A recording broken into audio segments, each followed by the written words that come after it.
Good morning and welcome into Boston Has Entered the Chat here on NESN. What's going on? Happy Friday, everyone. Kasey Hudson alongside Lucy Burdge, and we have got a packed show for you guys. We've got 2 interviews. We're going to get into some lacrosse. We're going to get into a lot of Red Sox. We've got a doubleheader ahead, hopefully, because the Boston weather has been playing some chicory on all of us. And then we've got some other great Red Sox news. That's from the Red Sox Foundation. So we're going to break down the captains that were announced. And then the margin in the Boston Bruins head coach hunt could have just minimized after Jeff Blashill gets picked up by the Chicago Blackhawks yesterday per Pierre LeBrun. And then we get into some Patriots OTAs, dive a little deeper and see which Patriots are going to make an impact on this upcoming season. I promise fun. But you guys can interact with us here on NESN at #NESNChat or give us a call, 617-790-0928. Good morning. Good morning, Kasey. As you said, yes, the weather hopefully holds up. We got through the nor'easter, so that's really good. But yeah, hopefully the weather holds up, and we have a lot to discuss today. I know. Otherwise, it'd be a lot of moving pieces after already pushing to the doubleheader. And look, we still have other things to look forward to when it comes to the Red Sox. We talked yesterday about the potential and hopefulness of a sweep, but you guys know how we get the party started. It is with trending, and I mentioned the other important factor when it comes to Red Sox, and that is the foundation. We find out who some new captains are for us for the 2025 season.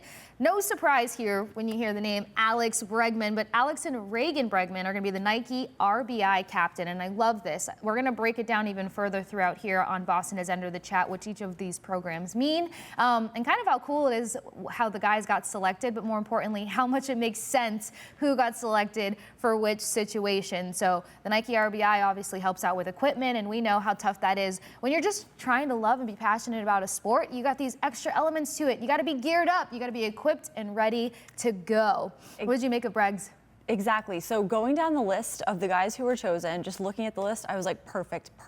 This guy is perfect. And the few that stood out to me, which, you know, they all stand out, but Alex Bregman, already a leader on this team, already a leader with this organization automatically, and now becoming even more entrenched, even more involved in this. I think this is perfect for Alex Bregman because of that. He's only been here a few months, and you can already tell that he is making an impact as a leader, and especially now in this position. I think he is a pillar of this team when it comes to leadership and when it comes to all of the charity and outreach that the team does. This is perfect for Alex Bregman. Yeah, it kind of almost feels like such a seamless slot in a sense. Like, I know that it was exciting to acquire Bregman and like him to get here, but like now talking about him, it just feels like he's kind of been here for quite some time already. Tristan Casas shouldn't surprise anyone. Fenway Park Learning Lab captain. I love this one so much because I feel like every time Casas has the mic, we are learning something. This is very true. He is like a big kid also, but he always has some kind of like fun fact or like something you didn't even know that you needed to know about, you know, lizards. One time he taught everybody lizards have evolved because they're faster now, I guess, because he can't catch them. So they've evolved, like, clearly. So that's something that you can learn probably. Right. He could lead he is now leading the Learning Lab. So it's perfect for Tristan Casas to be doing this. Yeah, and very encouraging just to think of the scope of all things and how fun he's going to make that for the Boston community and boys and girls. David Hamilton and Mallory Moore, Red Sox scholars captain. Hamilton out of Texas. And the education system in Texas and the push on that, again, something else just translates very well for him and Mallory Moore to be leading the way on. Liam and Christy Hendricks, home base captain.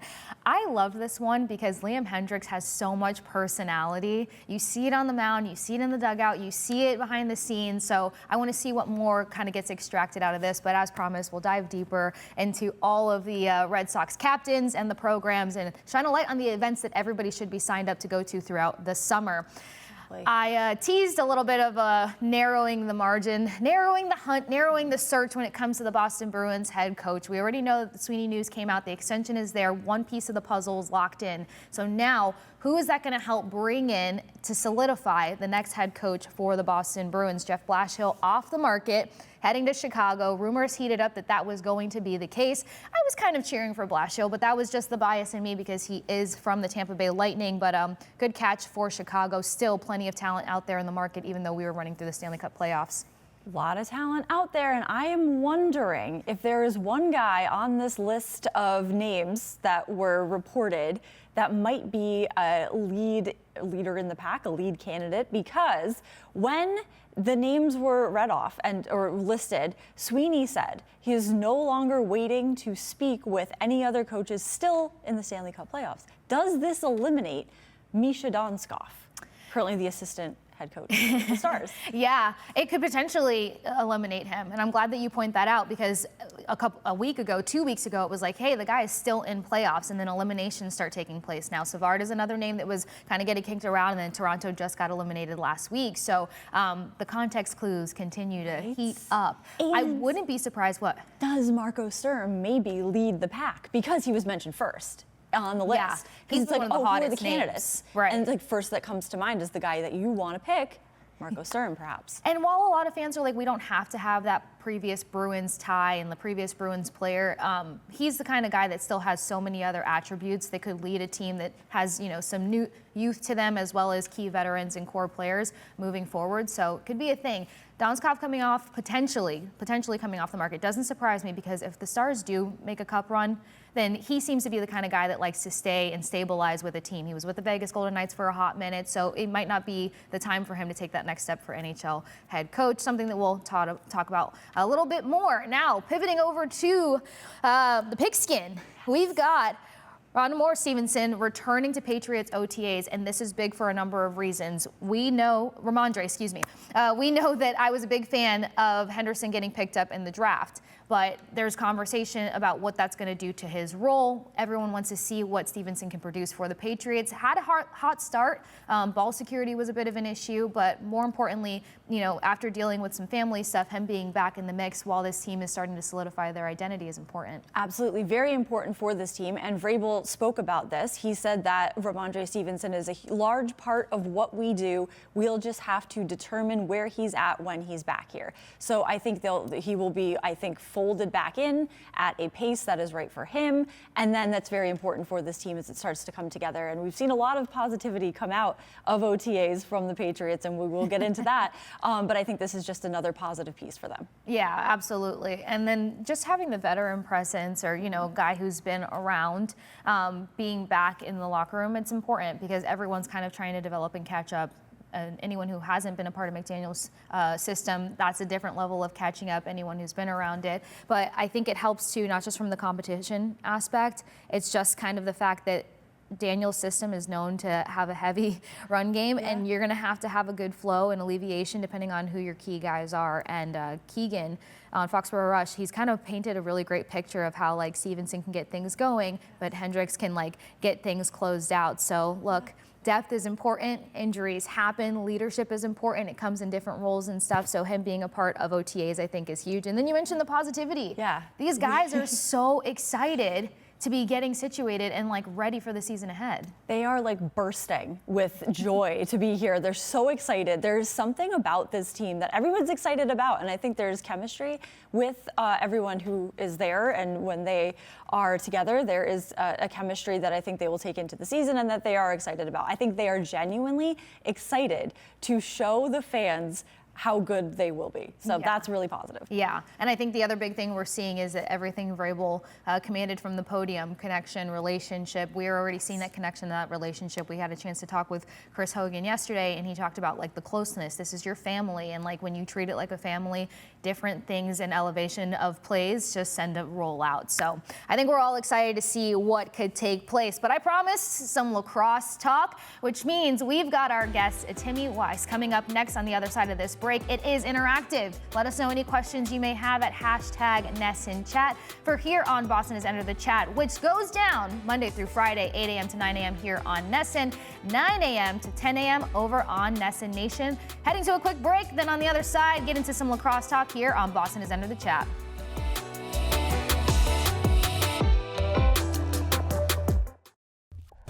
Welcome back into Boston Has Entered the Chat. And if you notice, the table just got a little bit more full because, as promised, Timmy Weiss is going to break down some college lacrosse for us. And look, my college lacrosse knowledge, maybe not as up to par. My high school lacrosse knowledge, it was a thing. We had a pretty decent program back in Florida, and we actually used to drive an hour and a half out to go watch the guys play. They were the Geckos, and I had these green shirts. But that's where my lax life came to a quick end. And that was a long time ago, Timmy. You must have been big fans of the team if you're driving an hour and a half. That's an hour and a half, no impressed. weather stopped us whatsoever, like nothing. And we had a massive bridge that we had to go over that everybody was terrified about. So I was the driver in that situation, but that's how much it excited us to go see some lacrosse. So as we welcome you to the table here on Boston Has Entered the Chat, I've got to ask, did you see these 4 teams? Syracuse, Maryland, Penn State getting so much love, and then Cornell being in the finals here. It's definitely a bit surprising, honestly. I mean, not everyone expected these teams to end up being the final 4 teams in the tournament.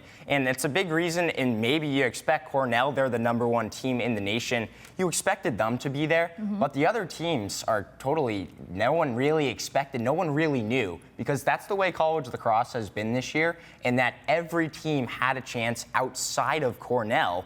Every team, there was about 12 teams that people would say, yeah, this team might have a chance to win the national championship. So Syracuse, Maryland, Penn State also joining Cornell. It's pretty interesting, honestly. Yeah, this is very interesting. 2 of those other teams, Syracuse and Maryland, facing each other earlier this year. When they played, it was an 11-7 win for Maryland. What went wrong for Syracuse, and what can they change now to secure a win in this? It's interesting because this was a great matchup earlier this season. This is 2 heavyweight programs squaring up against each other. And when they played earlier this season, Syracuse was actually the team that was expected to win. That's flipped now. When these teams are coming up against each other, it's expected to be Maryland that's going to be the team that is in charge. But what went wrong for Syracuse the last time these teams played is the second half.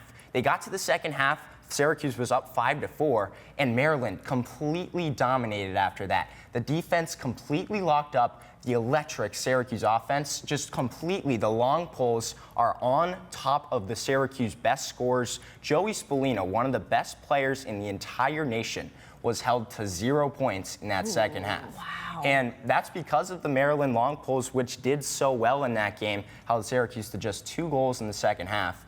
And the key for Syracuse is getting back on track, getting their electric offense going the next time these teams play this Saturday. I love when you can contain an X factor, and it seems something that is obvious when you get into these kind of positions and like the crucial parts of championship play, but sometimes your superstars can rise and sometimes the other team has the perfect game plan. They say defense wins championships. Is Maryland's defense going to continue to be able to contain Syracuse's elite offense? It's tough because, you know, this is the best defense in the entire NCAA tournament. This is the top. They only allow under 8 goals per game. I mean, It's an incredible defense that is full of so much talent.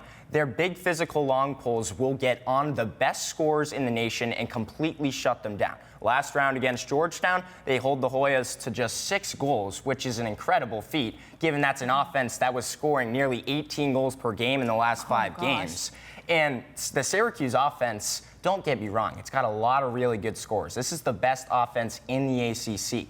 But there's not really any team that has managed to solve the Maryland defense other than Ohio State in the Big Ten championship, which got 14 goals, the most the Terrapins have allowed in a game this year.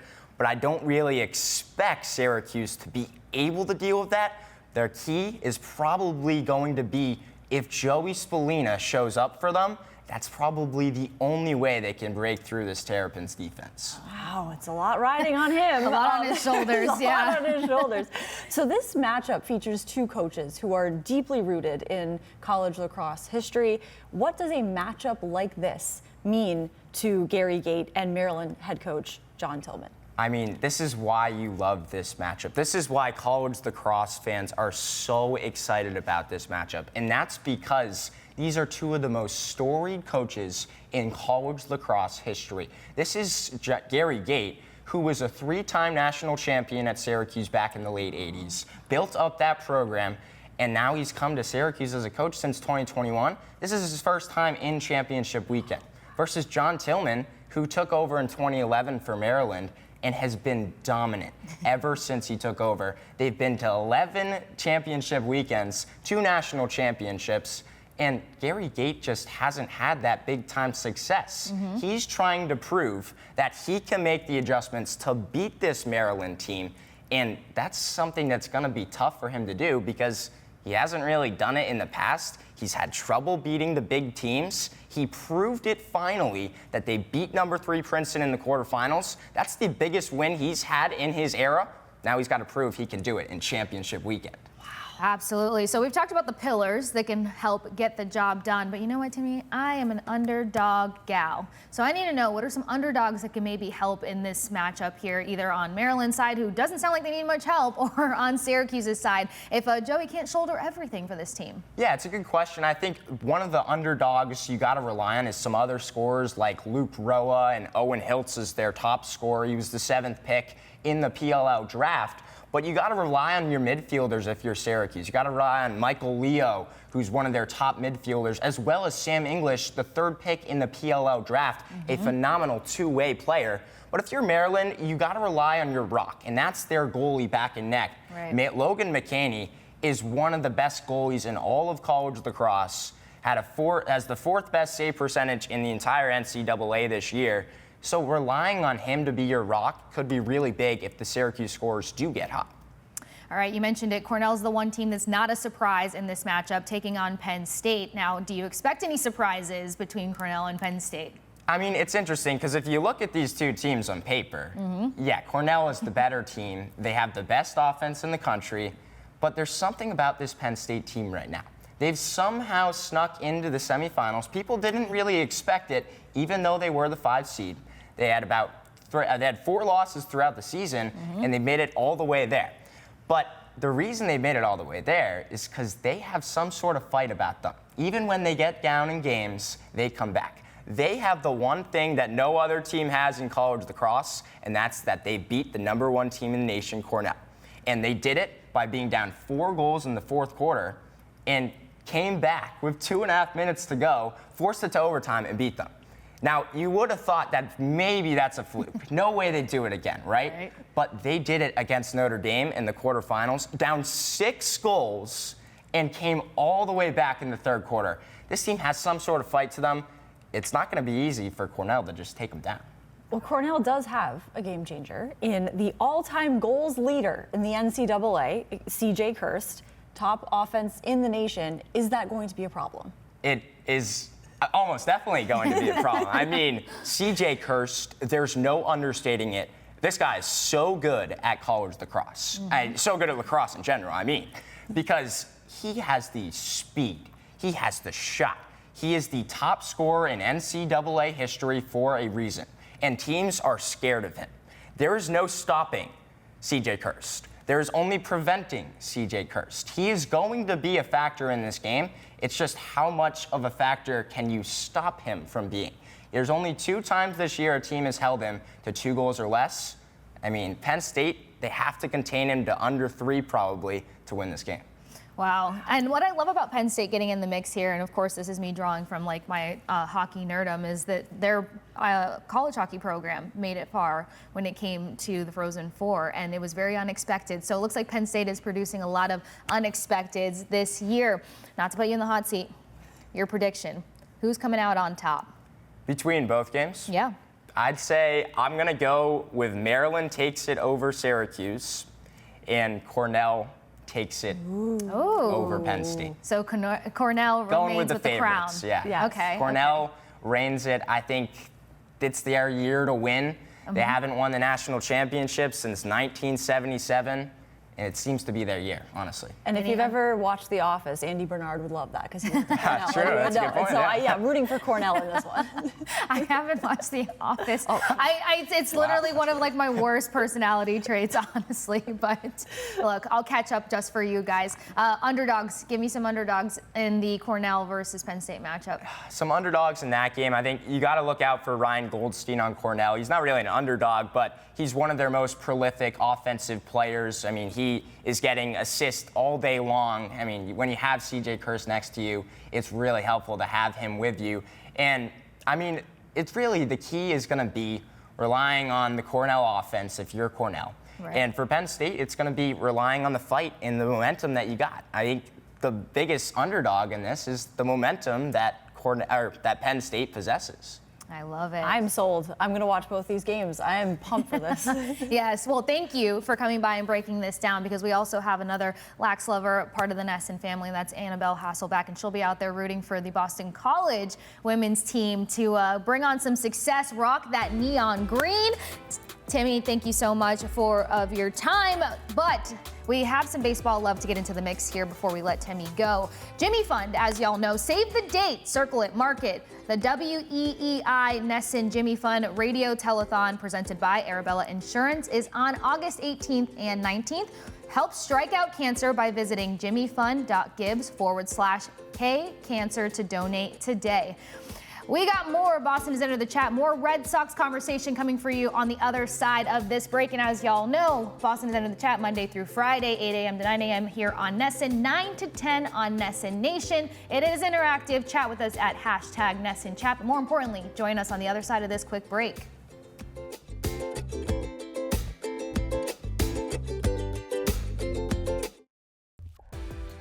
It is time to re-enter the chat here on Nesson. Kasey Hudson and Lucy Burdge. And I promised you guys some Red Sox talk, but what talk is better than with a former Red Sox player, Deven Marrero, joining the program to give us the insight. And you guys, he's joining us all the way from France, which is fantastic. So thankfully he stayed up. I don't know what time it is over there, but he stayed up to hang out with us. We got to talk about the new acquisition that the Red Sox did yesterday, bringing in Ryan Noda from the Angels, heading over to AAA originally.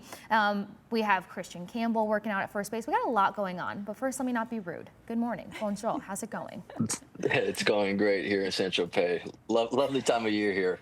It A sounded little like bit a better than song. the rainy days in Boston right now, so. Rub it in, why don't you? Oh, no, I'm not just in France. I'm in Saint-Tropez, everybody. Sorry.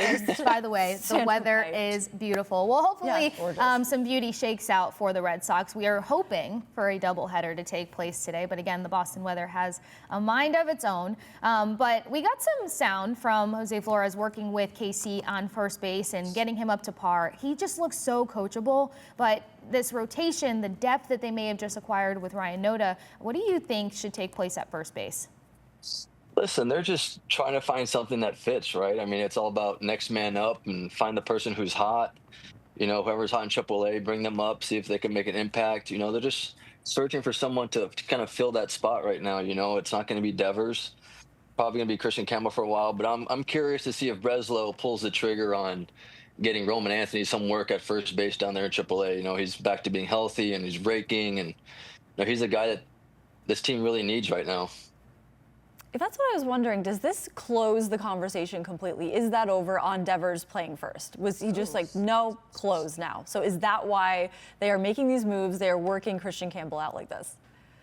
Yeah, I think so. I mean, if it wasn't closed, he'd be working over there, just like they forced him to be a DH. You know, they forced him to put the glove down. I think, you know, maybe later on in his career, he'll maybe do the whole David Ortiz thing where he hops into first base every once in a while. But right now, they just need Devers. The most important thing for Devers right now is that he hits. And how you have him hit is you have him comfortable in the clubhouse, comfortable on the team. Because, you know, the beginning of the year, he kind of was, spring training was kind of a mess for him. You know, he wasn't comfortable, he wasn't confident. And, you know, and now this thing pops up again, and then he kind of says his piece, and then he continues to rake. And that's really, to me, the most important part about handling Devers is you want him to hit and you want him to be happy and comfortable. And that's why I think they kind of dropped the whole first base deal with him.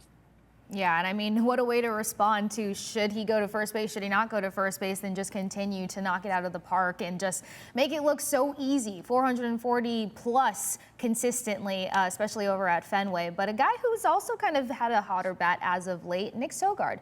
He's been handling some options and some reps over at that first base opportunity, especially when Gonzalez getting hurt. Have you seen anything worth saying, hey, let's continue to build off this guy, or at least give him a little bit more credit to what he's done?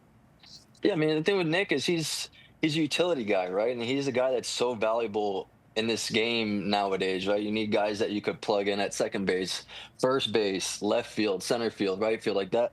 being a utility guy now is so important with how the game is. And he's a great player. He's had some time in the big leagues last year and now this year, and he's making the most of his opportunities. You know, he went down to AAA this year to start the year and continued to work with his bat, you know, and he's just a great player. He's going to put professional at bats. He kind of reminds me of a little mini Brock Holt, you know. The longer he plays in the big leagues, the more confident he's going to get. And you can see this year, the confidence is through the roof. That's a high compliment to be a mini Brock Holt. With the performance of Trevor Story lately, there has been some chatter about whether anything, if anything, should be done with Trevor Story. What do you see happening with Trevor Story going forward? Does he just figure this out, or do they make some move involving Trevor Story? Listen, Trevor Story is the captain of this team. He's a pro's pro, and this guy hits. People forget he hasn't played a full season in 2+ years. You know, this is the first time he's been healthy, and he's still figuring things out, figuring out his body. His body hasn't gone through these many games in a while. It's just going to take him some more time. And look, when he's hitting and he's feeling right, he's one of the best shortstops in the game, you know. And the most important thing for him right now is that he stays healthy, because his bat's going to come around. He's going to start peppering that monster. And that's Story's one guy that I'm not worried about at all. He's a gamer.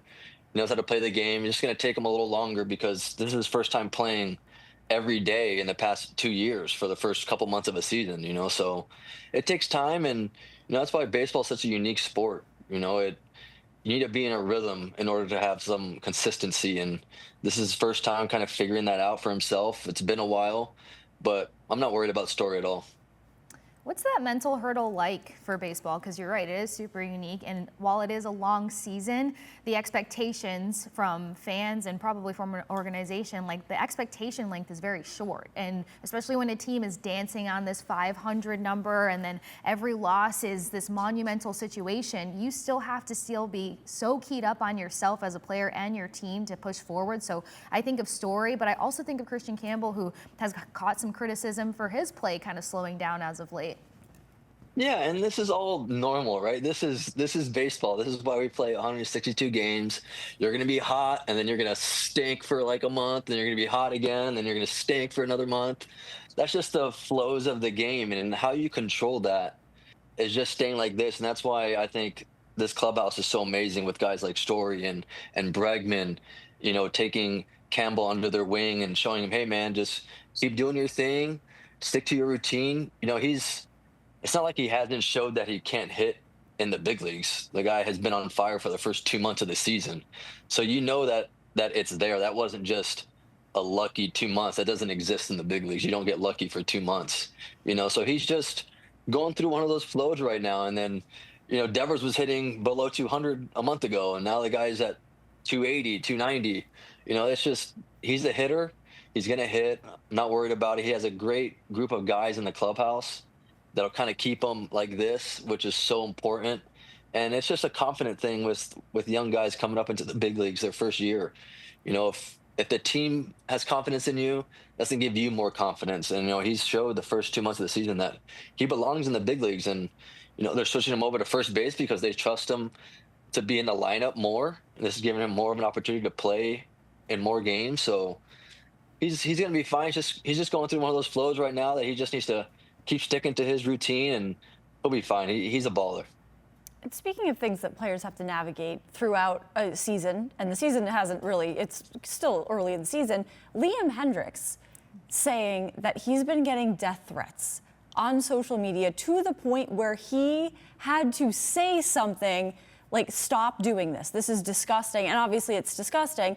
But how do players navigate this when they are working on what they have to work on the field while hearing this, seeing this stuff on social media? Like, have we learned nothing from the Jarren Duran situation? Like, people are still doing this, still don't get it, that that's not okay. How do players compartmentalize that and move forward?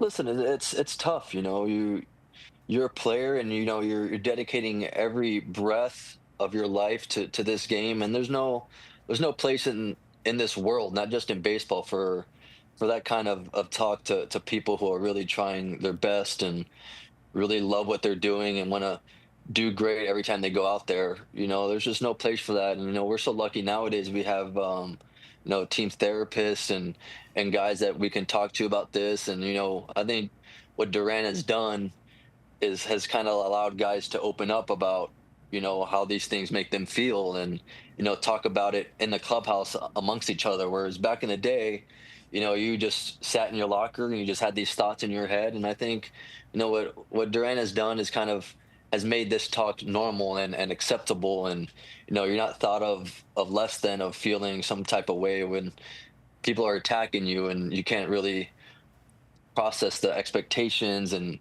the threats, and because there's no place in this world for any of that. And I get fans are so passionate, and that's why they say these things, but it's just not acceptable. And Liam's done this for a long time, and he's not going to put up with that crap. He's going to come out and say his piece and move on. Yeah, well, you can see how much the clubhouse is supporting player by player and how close this team is, because when they're getting warmed up, when they have batting practice going on, you see all the joking, you see everything going on. And that kind of brings me to a point. This has been a fun week to watch the Sox because we saw a tale of two potentials. We saw that Red Sox team that everybody was hype about heading into this season. We saw, some great play versus the Mets, at least the first two games in the series, but then we still saw some of those weaker points that tend to continue to rear its head. So what are some positives and what are some weaknesses that this team needs to work on moving forward to finally tilt 500? I think, listen, you look at their season right now, and they're beating teams that they're supposed to beat, which is a good thing. Right. We just won the series against the Mets, and I think that's kind of a sign of kind of going on a roll here. You got the Orioles here for 4 games that you need to handle business. You got Milwaukee that really isn't a powerful Milwaukee like they've been in the past. And then you really have Toronto, who's kind of had our number this year, but these guys are still figuring each other out. This is a whole new dynamic in the clubhouse. A lot of pinching arms that haven't really been around. They've been hurt the past season. So they're kind of getting their feet wet and getting comfortable with the guys. This team is good, and good teams always come out on top. But I think this week coming up, starting with the Mets series, I think is a good sign for this team to kind of get on a roll. You want these guys to start getting on a roll before they get to the Yankees, because they play the Yankees a couple times here next month.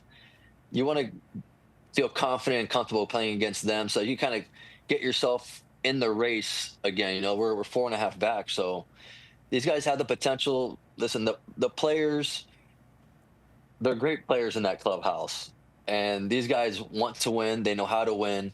It's just them getting comfortable, and a lot of this roster is filled with guys that have been hurt, and these guys are kind of getting their feet wet again and seeing what it's like getting back into the jungle. So these guys will be fine. They just need to kind of get into a groove, get a couple winning streaks here and there, and get these guys rolling, because they need you don't want to let this division get away from you so quick, because this division isn't wide so open. great right now. Yeah. But the Central is kind of heating up. They're kind of taking control of the wild card.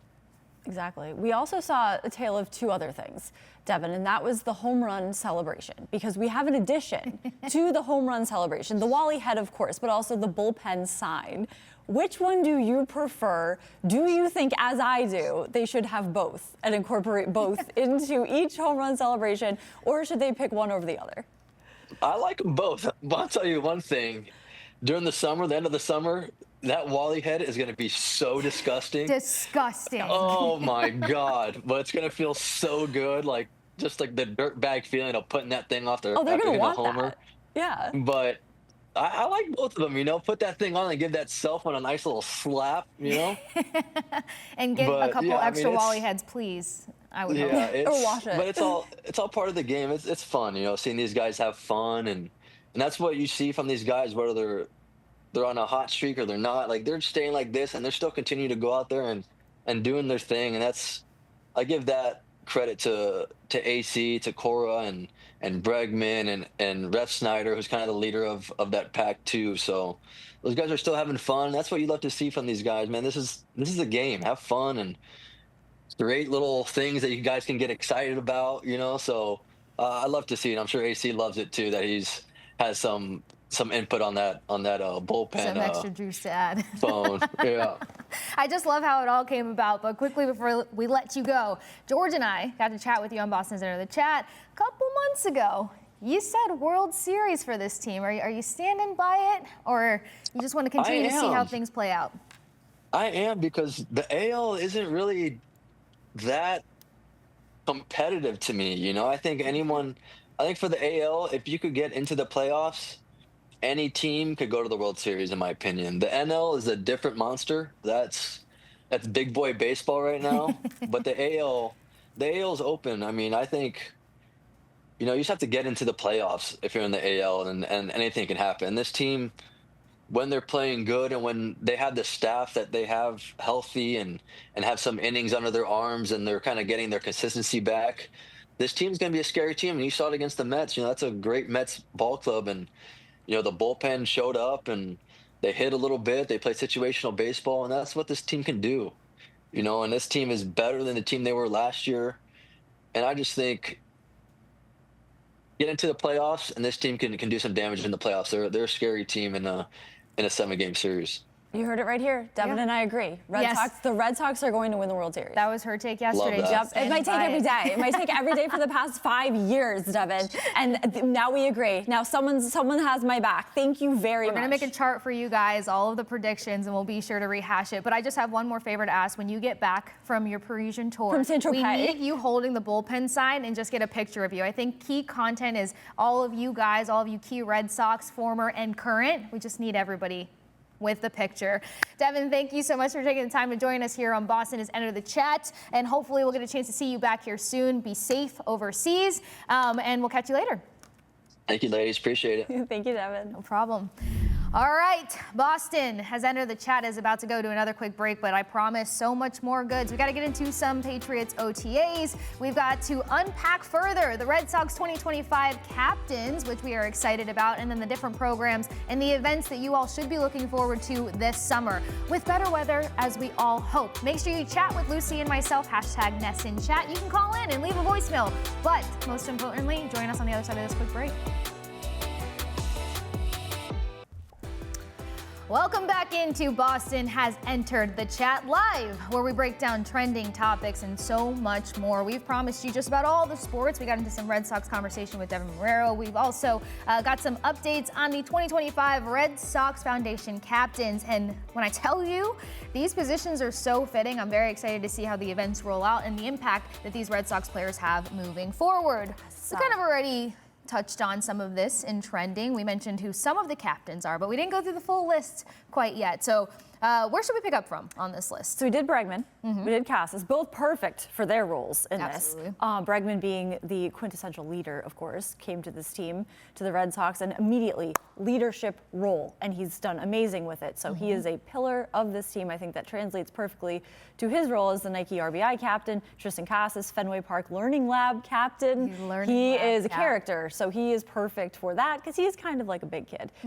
So then we came to David Hamilton and Mallory Moore as the Red Sox Scholars captains, also perfect for that role. Yeah, and I was a big fan of that too, because I think in some of the interviews that I've seen of Hamilton, you kind of see the scholar light that goes off. And what I love about this foundation specifically, it helps with kids being able to afford education options. And it's such an encouraging factor too, because then when you don't feel like you have this wall, this thing that's gonna keep you out of options, opportunities, and your goals overall. And the support takes them all the way throughout college. There's been a number of boys and girls throughout the Boston community that have been impacted by the scholar sector. So Hamilton and Moore, I'm excited to see what they've got coming up. The other one that I thought was awesome is Liam and Kasey Hendricks. This is home base. Now, we talked about the personality that Liam has, but also it's very obvious where his passion is, where his emotion lies, and we've had him on Unobstructed Views during the Boston Bruins season. And just to kind of see how much it means to him and his wife to even be in the Boston area, how impactful they're going to be, how intentional they're going to be in this position and be able to kind of help out and bring more attention and awareness for Red Sox Foundation. Absolutely, definitely personality. He has no shortage of that. But also, Kasey Hendricks has participated in the Run to Home Base, has raised a lot of money for it, so they are entrenched in this, and it means a lot lot to them.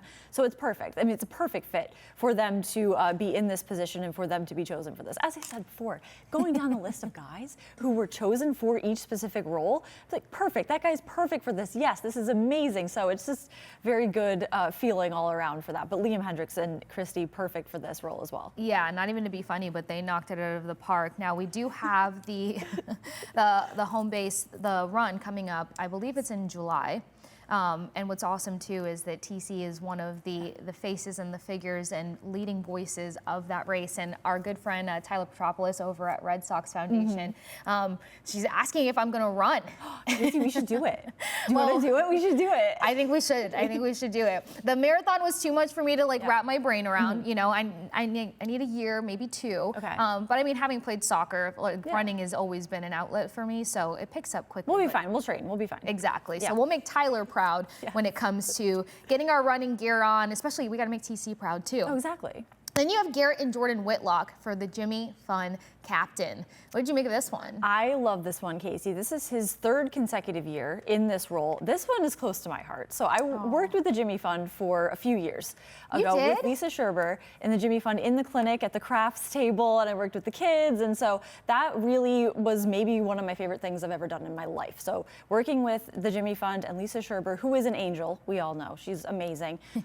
So anyone who is in this position is very honored and should be the honor of their life to be in this position. So for Garrett and Jordan Whitlock to be in this position, I would assume means the world to them and that they will do an amazing job representing the Jimmy Fund as the Jimmy Fund captain. Yeah, and you mentioned Whitlock. This is his third consecutive go. year. Yes. Okay, yeah, it's the perfect positioning, and what also makes these captains stand out so much are the fun events that are going to take place throughout the summer, which means, Boston, we've all got to rally together and get out there. The weather will make sure that happens. Fenway to Runway. I could just picture how all hands on deck that this takes place, and then the wives and the partners that we have mentioned that are also going to be a part of this, and then Deven Marrero's wife is a part of the fashion world. I feel like they have some really cool insight how to kind of get this going. So Fenway to Runway, hosted by Linda Henry, June 13th. Now, it could potentially already be sold out, but it's Red Sox wives, girlfriends, and partners for a fashion show and a luncheon to benefit all of the programs in totality.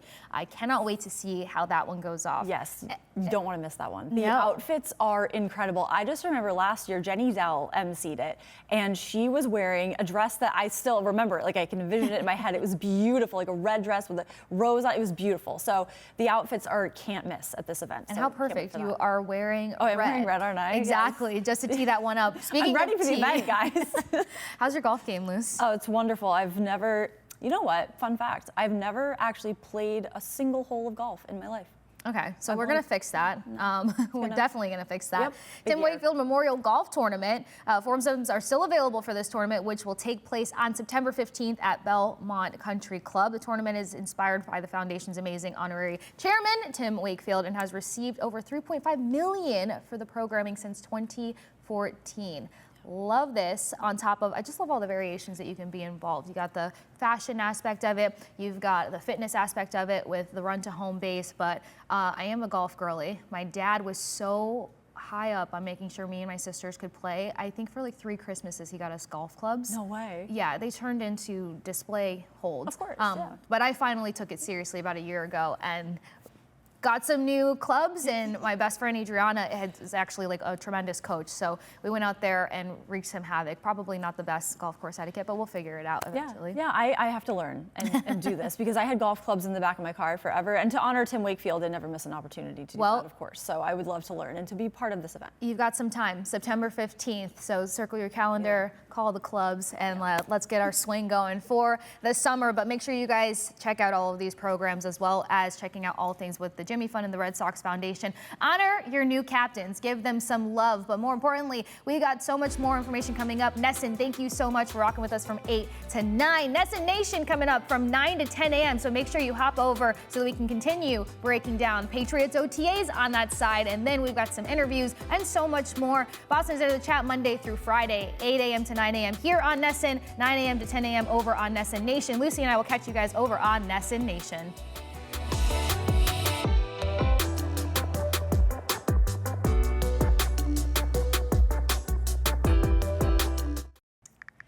Good morning. morning, Nesson Nation. Welcome into Boston has entered the chat.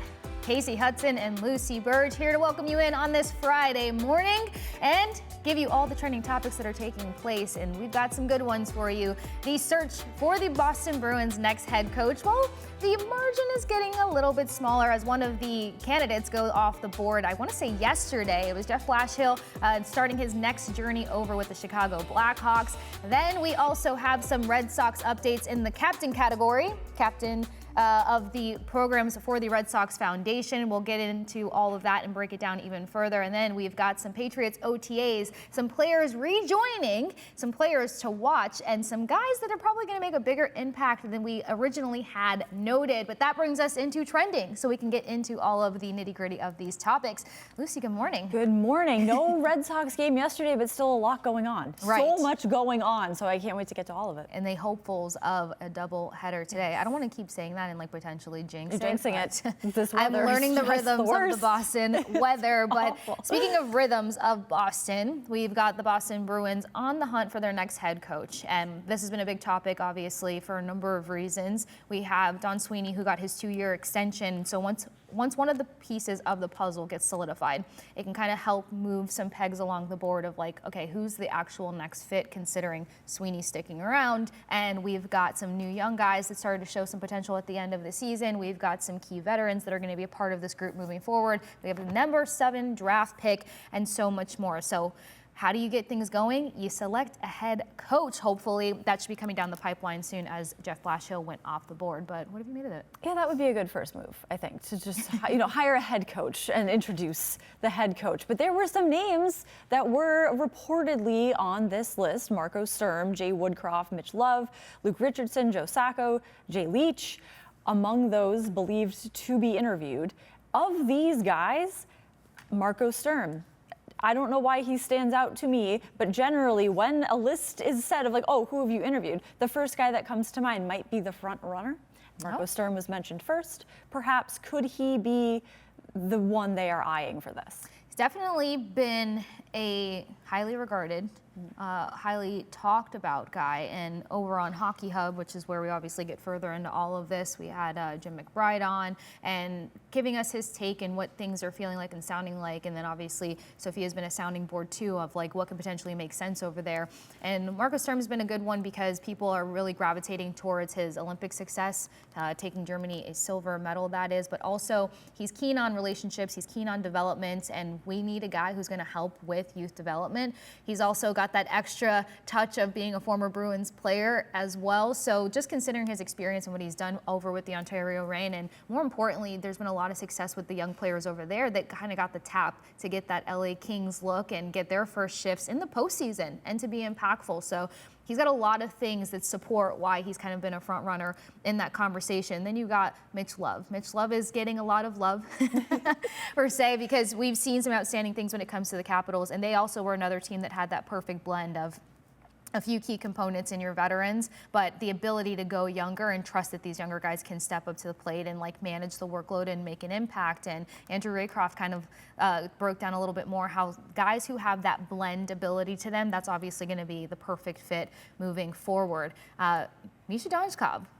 This is one. When Sweeney was talking about this, he did say something very interesting about where their head is at when it comes to perhaps Donskov, when he said he's no longer waiting to speak to any other coaches still in the Stanley Cup playoffs. Mm-hmm. Does this eliminate Misha Donskov?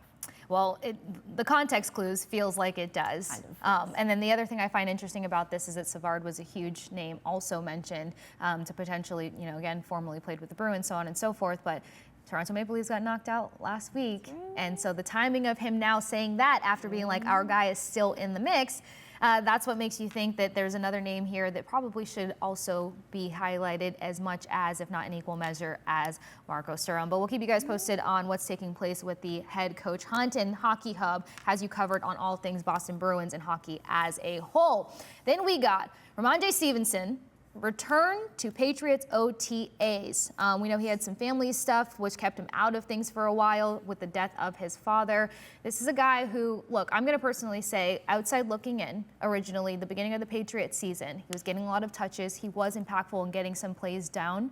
But the ball security was questionable, and then clearly with McDaniel's system, having more running backs in the system, having that running back competition is extremely crucial and healthy. What do you make of him coming back? Yeah, I think this is a very positive thing for the Patriots. He is, as Vrabel said when he spoke about this, he is going to be a large part of what we do, he said. We'll just have to determine where he's at when he's back there, so they evaluate that. But like you said last season, he fumbled in the first 4 games of the season. However, he had a career-high 8 touchdowns and finished with 969 yards from scrimmage. But he did average the lowest yards per carry. So it's something to keep an eye on, but a positive thing in terms of leadership, in terms of locker room for Ramondre Stevenson to be back. And hopefully he's okay. Hopefully he's, after what he's been through, he's okay. Yeah. But it's good. It's I think, a really good sign that he's back. Yeah, absolutely. I think, you can't really speak for people's grief, but especially for professional athletes, we see them have the ability to kind of regenerate the energy that comes from their emotions that they're dealing with off the field or off the ice or whatever the case may be. So who knows what kind of springboard that can be for him in a sense of just kind of tying in his love for the game and honoring, the passing of his father, because that's a tendency that comes with all of that. But I think it is good to have the competition. I'm a big Henderson fan with him coming into the mix, and it's the iron sharpening iron. You learn a lot from each other, and Bruce Arians was a big guy on job security is based on ball security. And that is stuck in my brain ever since the first time I heard it. And you can have one of the largest names on a roster. You could be the face. You can be that dude. But if you cannot secure the ball, your job is beyond at risk. So I feel like in a couple of ways, and it's correctable. You know what I mean? It's not like this is a skill that's just so far from fixing. It's fixable. So the competition is going to be helpful. These guys kind of leaning on each other and learning off of each other, not just from the connection and relationship aspect that Mike Vrabel has stressed, from the fact that they're learning a new system. And Josh McDaniels has a very intricate system to learn. We've also heard about the complexities of these guys getting up to speed with this, and that's the beautiful thing about OTAs. It's the learning, it's the taking it from the playbook onto the field. So him getting in the mix is timely. I'm sure he didn't want to miss that much time because playing catch up in this system already with the job security and ball security thing looming over your head, it can take a toll. Especially with so many new elements of this team, new head coach, everything like that. And, Will Campbell joining the team, Drake May coming back in his sophomore season. So I think there is a lot of positivity coming out of OTAs right now. Yeah, and you can see it with every guy in their press conferences, which we will get to later here on Boston Has Entered the Chat. Now, talking about other leaders, we got some new captains on the scene for the Red Sox, and the Red Sox Foundation, to be more specific. The 2025 captains have been announced. Alex and Reagan Bregman, Nike RBI captain, is what they will be conducting. Then you've got Tristan Casas for the Fenway Park Learning Lab captain. David Hamilton and Mallory Moore, Red Sox Scholars captain. Liam and Christy Hendricks, home base center captain, and then Garrett and Jordan Whitlock, Jimmy Fun captain. I loved when this came out because, as we know, I'm getting more familiar with the players, their personalities, and just kind of watching them beyond the game. And it was just funny how much all of these translated so perfectly to the programs and the amazing events that will be coming down the pipeline for the Red Sox Foundation as well. I love this, and I love that the Red Sox do this, that they have the foundation, but also the connection to the Jimmy Fund and all of the outreach that they do.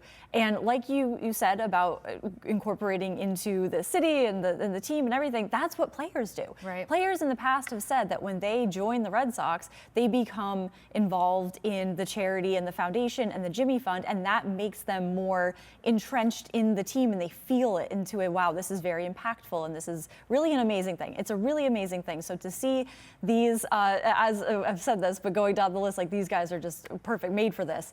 So I think each one was picked perfectly, and the few that stood out, like Alex Bregman, being a leader, just leaders down the board here with Alex Bregman at the top there, as a leader immediately on this team, was brought here. Marrero even mentioned it. Yeah, exactly. Instant leadership. Exactly, and you can see it every night. When I was at spring training, I saw one game at spring training. I was in Fort Myers for 2 days, and immediately Bregman made a really good play, and I was like, whoa, okay, this is great, this is phenomenal. So he is a leader. You could see it from jump. Right. And so this just solidifies that even more, is that he now is involved in all facets of the organization, of the team. It's just exciting to see. And Tristan Casas too, being a leader in the learning lab, I think is perfect as well, because he's like a big kid. Yes. So that's always fun, and I think he'll add a lot to that. Oh my gosh, yes. I mean, any interview that I've seen of Tristan Casas, I feel like you learn more than you expected to learn in that interview, and more than just on a humorous level. It's just like the expansion of what you can learn from Casas is just,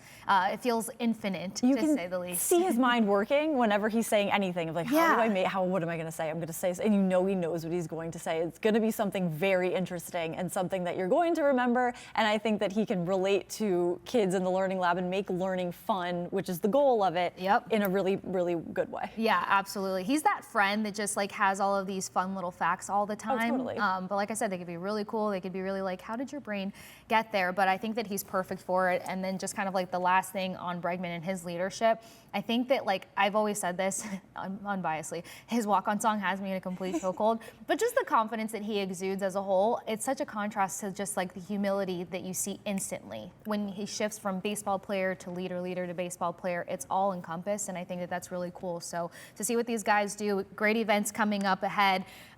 Fenway Fashion Show June 13th, the Run to Home Base in July, and then a golf tournament in September. So make sure you guys check out all of this and participate, get involved, be with your favorite captains. But we have got some Patriots OTAs and so much more to break down here on Boston is Enter the Chat, which you can be interactive with. You can talk with Lucy and myself and all of the hosts of Boston is Enter the Chat with hashtag NESSENChat. You can even call in 617-790-0928. Leave us a voicemail. We'll play it here. We'll react to it. You can be completely involved with the Boston is Enter the Chat host, which airs Monday through Friday live with trending topics, 8 a.m. to 9 a.m. on NESSEN, 9 a.m. to 10 a.m. here on NESSEN Nation. On the other side, Patriots OTAs and more.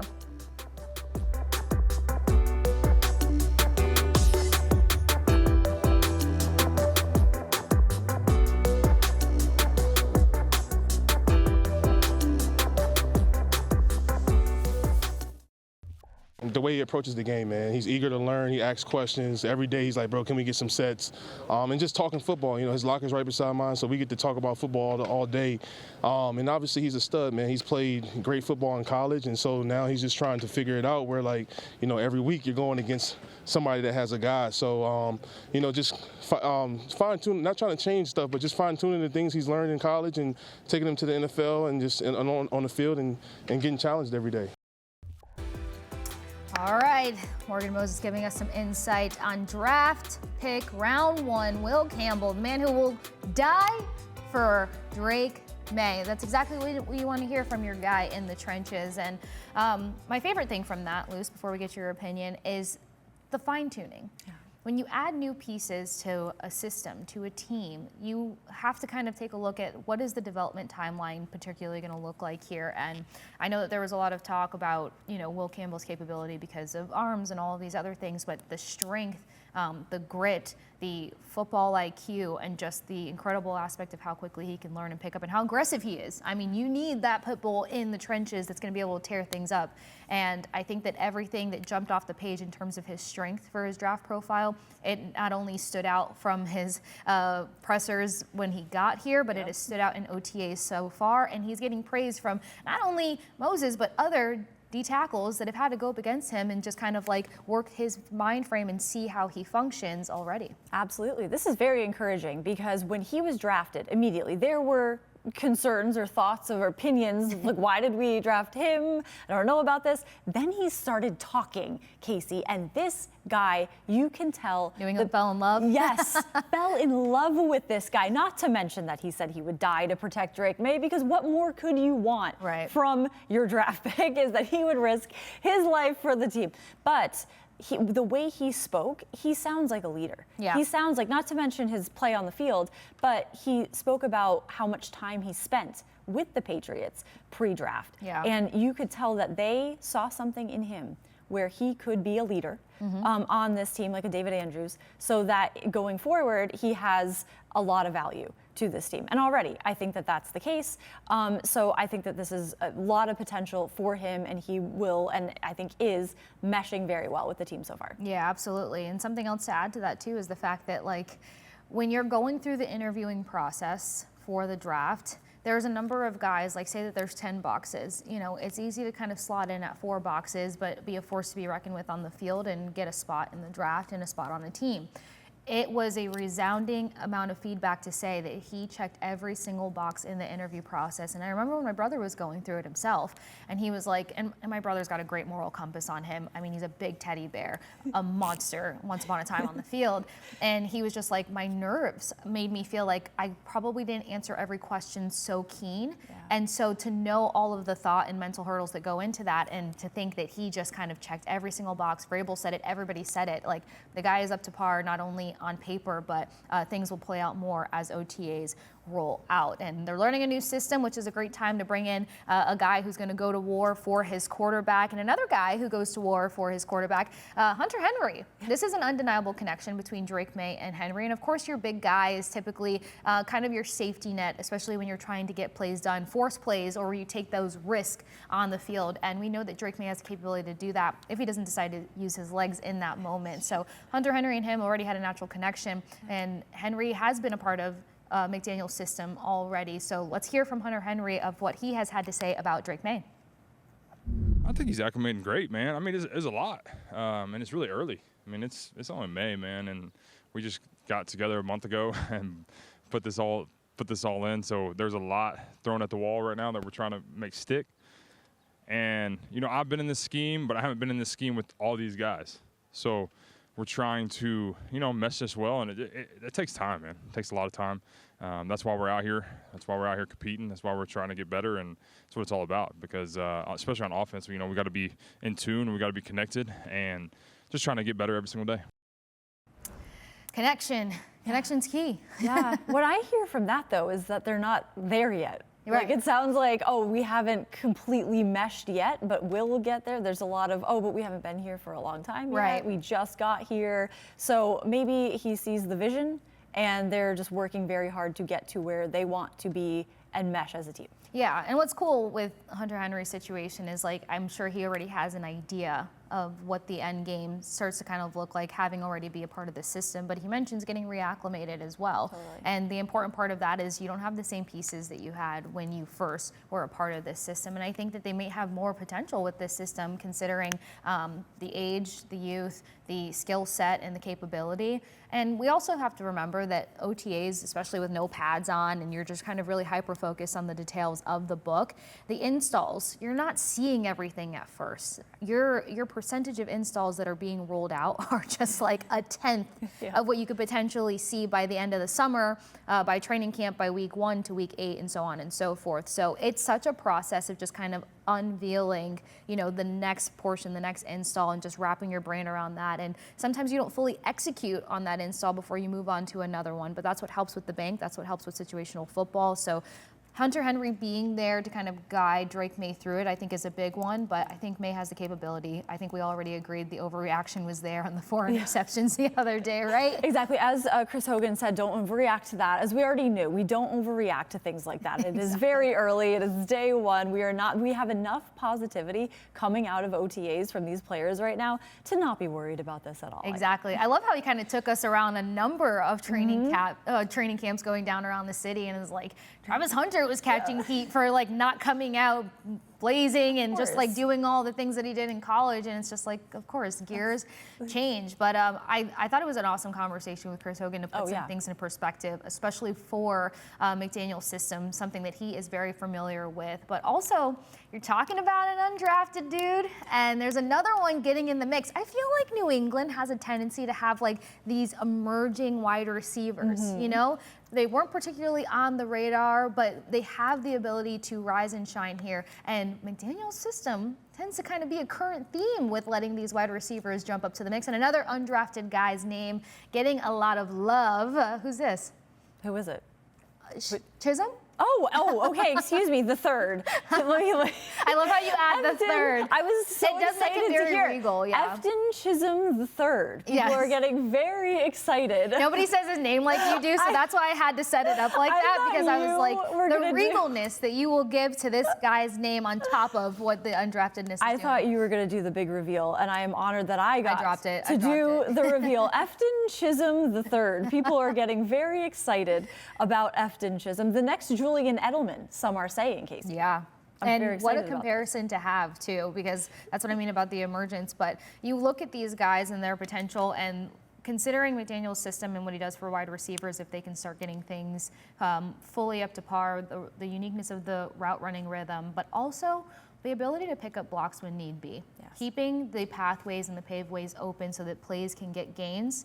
All the rhyming that goes into football. But I love that this guy's name has come to the top of everything and that he's getting some much needed exposure, because this is a name that you want to circle, because we've seen so many wide receivers that have the tendency to just kind of have their career change being a part of New England. Now, we got a tweet here about the fact that Chisholm, I get Bridgerton in my brain, about kind of how he has that dog in him. And I know that we hear that in such a cliche manner, but I think it just speaks to the work ethic that Vrabel wants to see out of players. And as long as you bring to the table that work ethic, whether you have pads on or pads off, that's going to be something that's going to excel your career, but it's also what takes place with the learning aspect of everything. I think you realize how quickly guys have the tendency to learn, or how much longer it might take for them to learn when it's pads off and you're coming together as a group. Absolutely, and Phil Perry was talking about this, how he stood out. It's tough to stand out in anything really, but especially as a wide receiver. So it's very promising, I think, that they have guys that do stand out, and they're not even like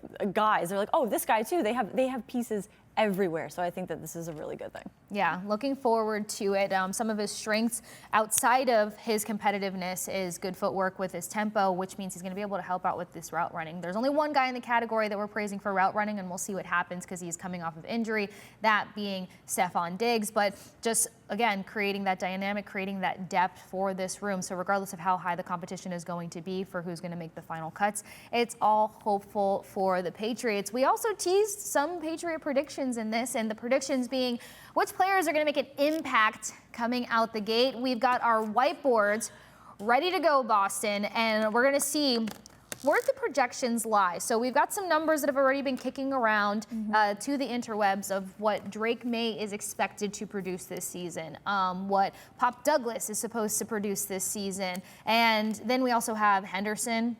I'm not going to bore you guys with saying how much I love him again, but he's actually got 2 levels of expectation on him. His rushing yard potential, but the rushing touchdowns is where we're going to go as well. So using our whiteboards, we're going to throw out there the numbers that are projected for these guys to ace. And then Lucy and I are going to determine whether or not this dude will go over or under his projected potential. So we're going to start with the QB, the leader of this team, the face of the franchise, Drake May. Okay. Over or under 3,275 and a half passing yards. Don't forget that. Don't forget the half. Okay, so I am going to put my answer on the board, and then we reveal them at the same time. Yeah. Okay. All right, well, I'm ready because I have, spoiler, I am very, very optimistic about do yours first. this year. Shine it into the camera. I'm going to go over for Drake May. 4,000 yards for Drake May this season. He is going to have a monster year. So I lean very heavily to the over here, over 3,275 and a half passing yards for Drake May this season. All right. For once, well, we are on opposite sides of the team. Okay, for anyone not watching, you don't know how bad my handwriting is. For anyone watching, do not judge me. I went under or same. And that is with taking into account, you know, he didn't play 17 games, clearly. But I say under or the same because if they're going to try to have more of a risk management approach going into this, because you don't want to have a sophomore quarterback. Yes, his risky plays are good. Occasionally, they're helpful for a team. Sometimes you need a guy that's going to go for it, but you don't want to be throwing away plays, number one. Number two, Vrabel is a very smart guy with that. McDaniels is a very smart guy with that. But what sticks out to me is the gap schemes that should be coming into play and how much more productive this running back group needs to be. Not should be, needs to be. So it's not to take away from May airing out the ball. That's why I'm like maybe roughly the same or slightly under, but I think if this run game gets popping off, he's not going to have to, you know, use his arm too much and all the time. And red zone play is something that we just need to see a huge contrast in from last year to this year. So May, I got all the faith in you, but It's a big number, Kasey. To be fair, I'm very optimistic. So, like, overly. And what scared me was the 10 interceptions to the 15 TDs. But again, risk management. All right, I bragged about this guy way too much, but it doesn't matter. Running back, Travion Henderson, over under 860 rushing yards is the projection here. So you're talking about a pass catcher, a third down helper, in a number of ways. And look, he was able to pick up a number of rushing touchdowns, but that's another category that we'll go into. He dominated at Ohio State, even when his offensive line started to get banged up and bruised. What do we say about over under 860 rushing yards? Girl, I already had my answer ready. I'm going over on this. Greg Cosell just compared him to Brian Westbrook when he was talking to Greg Bedard, and he said he's explosive. He's a very good receiver. There's a physicality to the way he plays. I have a lot of faith in him. I'm going over on this. Right there with you. We are both team over for Henderson to knock it over 860 rushing yards. And you said it. I mean, the compliments are there. The comparisons are not only flattering, but quite huge. And you're talking about a guy who was a staple and really lived up to his role at Ohio State. He can pick up blocks, but it's the fact that the Patriots' third down conversion last year, a disturbing top 5 for worst, with a 34.8% for third down conversion. That has got to change. And the efficiency and the help can come from Henderson. Yes. Now, sticking with Henderson, not because I chose this, guys, over under 5 rushing touchdowns. I'm going to I don't even have to erase anything. I'm just going over. He's going to explode this season. I think that all comes together. It all intertwines. I am going over for his rushing touchdowns of 5 for the season. There we go. Thank you. I got the over as well. I don't have to keep going on and on and on about how cool I think he is. Breakaway percentage. There's just so many things you can look at to be excited about Henderson. Keegan Stiefel, also very excited, does a really good breakdown on Foxborough Rush of the expectations that he could fulfill in the upcoming season. Taking it over to the wide receiver room, one of the cheeriest guys at OTAs right now. I mean, epically cheery. You got Demario Douglas. Now, his projection of receiving yards is coming in at 654. Last season, he was projected to hit 800 receiving yards. A magician when it comes to the slot, but another guy who seems to have an established relationship and connection and trust with Drake May. With May at the helm, Douglas's targets increased from 4.4 to 5.2. Receptions increased from 3.6 to 4.0. Ball security has to be worked on. Number of guys that got to get that going. But what do you make of Douglas? No eraser needed. I am sticking with the over here. This guy is glowing ahead of this season. He's calling Josh McDaniels' offense lovely. It's going to be crazy. He can't believe that Vrabel is on the field with them in OTAs. He's like, the coach is on the field with us. He is loving this. He's having the time of his life. That's going to translate this season. I'm taking the over. Yeah, I'm right there with you. I'm joining team over. Not just because of the positivity and the excitement. I think it does speak volumes when players appreciate and respect their coach getting into the nitty-gritty with them. We expected that from Vrabel, right? He's a player's coach, for one. For two, having that already established connection with Drake May. Again, when you're rolling out the fine-tuned details, it just having those guys that you've already established relationship with, they help. But also, regardless of the competition in this wide receiving room, it's the fact that he's expected to take that next step. So when you have that expectation, when you're excited about the new system rollout, when things look good already, I think that he can continue to take that next step. Again, ball security is something that they can work on. All right, Diggs will be our last. We know that he's coming back off of injury. 534 is the projected receiving yards. We've got to really quickly unveil this. So on the count of 3, we'll show. I am going 1, 2, 3. I'm going over for his receiving yards on this because he has hit this over many years in the past. However, coming back from injury, I think he can hit at least half of the over 1,000 of them that he has hit over the past few years. So I'm going over for his yards in this one. And by the way, hi, Mom. I'm right there with you. It was already encouraging to see that he was getting back up to par when it came to getting back into training, getting his healing going and everything like that. And the expectation is his veteran presence. But look, Diggs isn't dead yet. He's ready to pop off and show more love. And he chose this team for a reason. But as you guys know, Monday through Friday, Boston has entered the chat, has you covered. So make sure you join us on Nesson 8 to 9 a.m. Nesson Nation, where we're at now from 9 to 10 a.m. That's Monday through Friday live with all trending topics. And then Save the date. The WEEI Nesson Jimmy Fund Radio Telethon presented by Arabella Insurance is on August 18th and 19th. Help strike out cancer by visiting jimmyfund.gives/kcancer to donate today. Thank you guys for taking the time on your Friday to hang with me and Lucy. Make sure you like and subscribe and check out the Nesson YouTube as well as Nesson 360. We've got you covered with trending sports and all the fun from here on out.